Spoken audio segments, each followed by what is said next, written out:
Thank you, honourable members. Further statement and communication by ministers. The chair recognizes the honourable member for Cat Island, Rum Key, and San Salvador.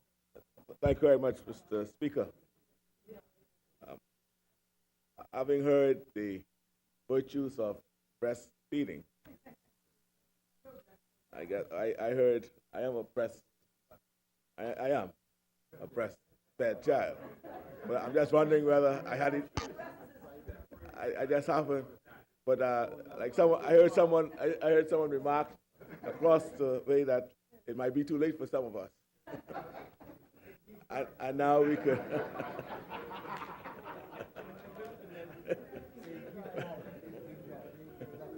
and I guess we have another label. You lack breastfeeding. You don't have to say you don't have to say you don't have any upper body strength anymore. You just lack breastfeeding.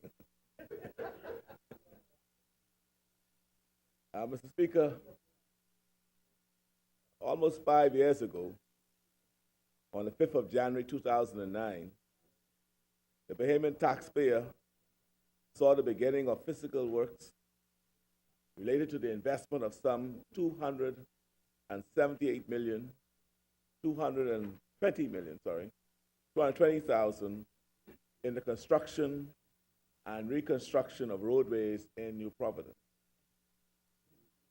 These projects included, in the New Providence urban roadways, 15.7 miles of both single and dual carriageways, and installation of water transmission mains and water distribution lines totaling some 63,000 feet or 12 miles. And in the airport gateway roadway, some 6.2 miles of a 4-lane carriageway, 9 roundabouts, relocation of utilities, a new high voltage overhead line, and a new 24-inch water main, along with landscaping and public art. I have attempted during the past year, on a few occasions, to update this Honorable House on matters relating to both projects, as well as to related public work projects. Many of us have expressed concern during this 5-year period of construction about the planning or lack thereof, which went into the project.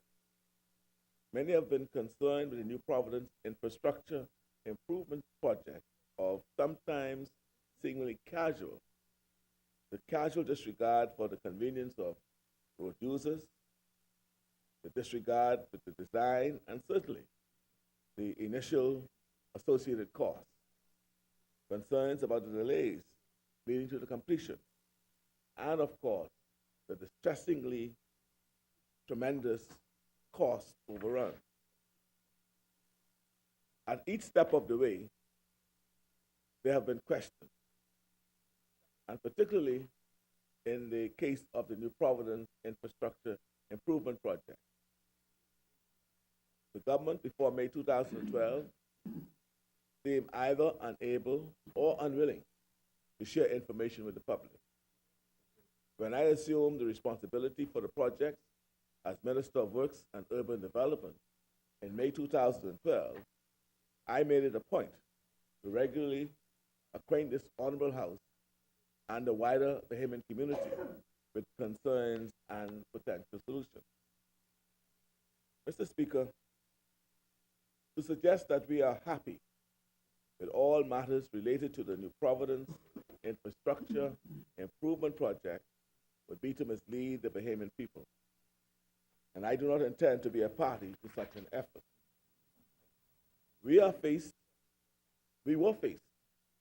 on assuming office with a costly project, mostly finished, and our ability to impact the realities of cost, design, and construction on this project would have only led to even more delay and cost. We took a decision to bring it to the happiest and earliest conclusion possible. On the 1st of February 2013, all corridors of the New Providence Infrastructure Improvement Program were taken over by the government. This means that at that date, the government assumed control and management of the roadways and related matters from the contractor. We then entered into a one-year process of careful supervision of the work by the government's consulting engineers and the ministry's engineering staff itself to confirm that the contracted quality was in place. That year comes to an end in 4 months' time, on the 31st of January 2014. We continue to monitor the works and to arrange any necessary repairs. Mr. Speaker, the Airport Gateway Project represents another side of the coin. The project was budgeted for $71,600,000.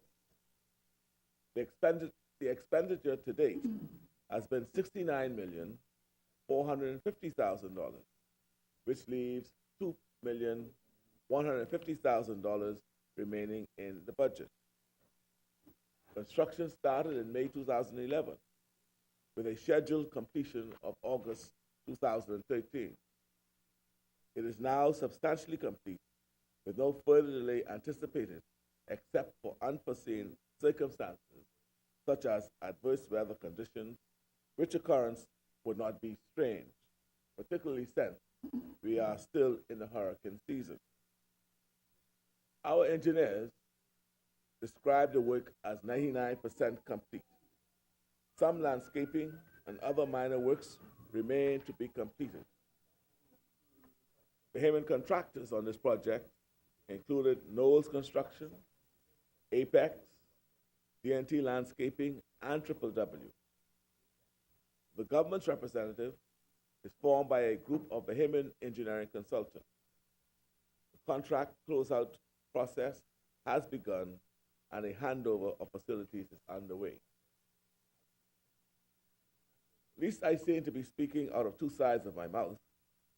There are certainly concerns which are related to the Airport Gateway project, but I wanted to assure the public that in this case, it appears that the project went as planned and within the cost projected. There are those, not without some justification, who would complain about the overall layout and the $11,500,000 cost per mile. But the work was carried out as designed and with an acceptable minimal level of inconvenience to road users during the construction phase. There are folks who question why no plan was included to make use of the southern shore of Lake Cunningham for pedestrian and cycle pathways. They believe that this could have been accomplished by placing the underground utilities where the north side of the roadway is now and designing a narrower median way between the traffic lanes. At least this section, if not all along the entire way to the airport. We are now looking at what might be done along the lakeshore, but any improvement project will of course incur additional expenses.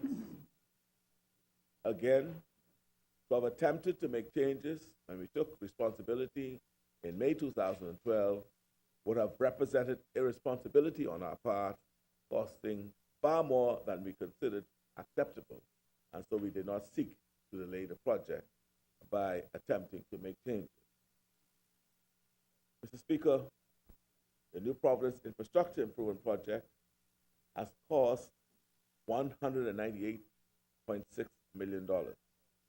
When one takes out the component costs related to the development of the Big Pond area, institutional strengthening within the Ministry of Works, and a comprehensive review of the Road Traffic Act, which together accounts for an additional $7 million, for a total infrastructural cost of $205.6 million. This represents a cost per mile of some $12.6 million. This work involved the rebuilding of 2-lane roadways, and the building of 4-lane roadways to replace two-lane roads in some areas, as well as 12 miles of water lines, but no major electrical work and relatively basic landscaping. Of course, they were working in heavily populated areas, which represented considerable logistical difficulties, which the airport project did not have to deal with. So, to compare the two projects would have to include a considerable amount of intricate calculations to determine if comparable value for money was received. The ministry will, of course, complete this assessment so as to assure the public as to how the tax dollars would have been spent, whether efficiently or not. The Ministry of Works and Urban Development has designed standards for different roadways, and these minimum standards are what is used to determine the validity of contract bids. Mr. Speaker, the Airport Gateway project was a straightforward decision to borrow the necessary money and the subsequent award of a contract for a complete design and construction of a dual carriageway from Windsor Field to Bethel Avenue along the John F. Kennedy Drive route. The New Providence Infrastructural Improvement Project, by comparison, was a great deal more complicated process. Monies had been borrowed from the Inter-American Development Bank, which included $46.2 million, supplemented by a counterpart government cash funding of $19.8 million, for a total of $66 million for the New Providence roadwork. Another IDB loan of $100 million was executed in June 2008. The project, with a contract between the government and Jose Cataloni Construcciones Civiles, as I mentioned before, started in January 2009, with a total budgeted allocation of $129 million, or $8.2 million per mile, already considered expensive by many. A further loan of $6 million was approved by the IDB Bank during the second half of 2012 in order to provide for a $77 million shortfall, to include the government providing a cash injection of $12 million, representing a 15% proportional contribution by the government. This brought the package of money to this project to the $206 million mentioned earlier. Mr. Speaker, I've included a large quantity of numbers and related considerations in this communication, as I believe that the Bahamian people are entitled to know how their money is being spent and how similar matters might be considered by them for comparison as we make decisions on their behalf. It is, after all, the people's money which we decide to spend with every decision we make. I thank you for your kind attention. Thank you, Honorable Member.